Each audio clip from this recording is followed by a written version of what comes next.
in County Council District 1, and primarily I've served 8 years on the Planning Commission, County Planning Commission, and I've been very disturbed by what I've seen. 5 years ago, we started working on the UGA issues, and those issues at that time were described to us by, at that point in time, Director Vega came up with the solutions, and those solutions were not altered at all by what people said. I went to most of the meetings on U Street Road and King Mountain. And most of the time I was the only planning commissioner or even council person that was at those meetings, and I heard what people said about how their area was being changed. In some cases, 3,000% change in the density of their area. Think how you would feel if your area is being changed even 50 or 100%. 3,000%.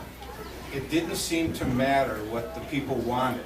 The plan was already in place, and today it is still what the city plans for that area. So my goal is to bring what people want, honor what citizens want for our community. Our county executive has said that the visioning portion of our county comprehensive plan is no longer valid, it's outdated. And so one of my goals is to have a new visioning process. Let's bring it up to date, and let's start to do what people want.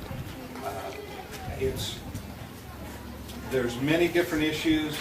Lake Whatcom, I feel we should have a single person who watches over the lake and educates people around the lake and enforces the rules that we have.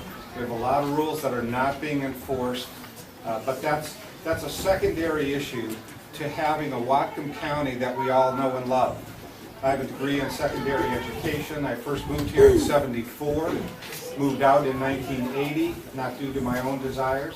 I came back in '92, and I have to say I was heartbroken over seeing the change that had happened to our community. It was a very unique place in the '70s. It's less unique today.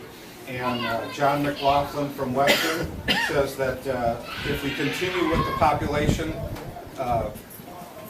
historic trends that we've had, that in 2007, 2107, we'll have the same population that King County had 2 years ago. And as long as we continue to say that when we have that opportunity at the population projection time, as long as we keep following that trend, that's what's going to happen. I don't want to see that for our community. It can be changed. It needs to be changed. We need to listen to what people want for their community and enact it. It's one thing to listen. I've written many articles in the Watt community about concurrency, about participating, and let me just say that it's one thing for government to go through the process, and it's a whole different issue for government to actually listen to what people say, hear it, and act on what people want as opposed to what the development community wants.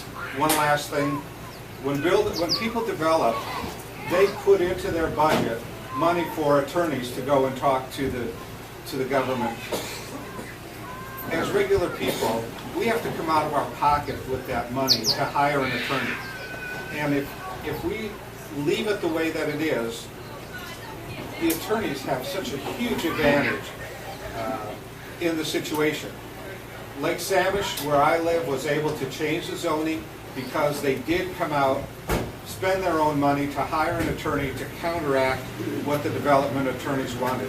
And in every court case that's happened since then, discussing that issue, the downzone at Lake Samish was found to be the correct thing to do. I don't want it to be where we all have to fight the development community. I'd like to see us all work together, have a long-range plan that we vote on, not just something that is kind of out there, and so I seek your vote. Thank you.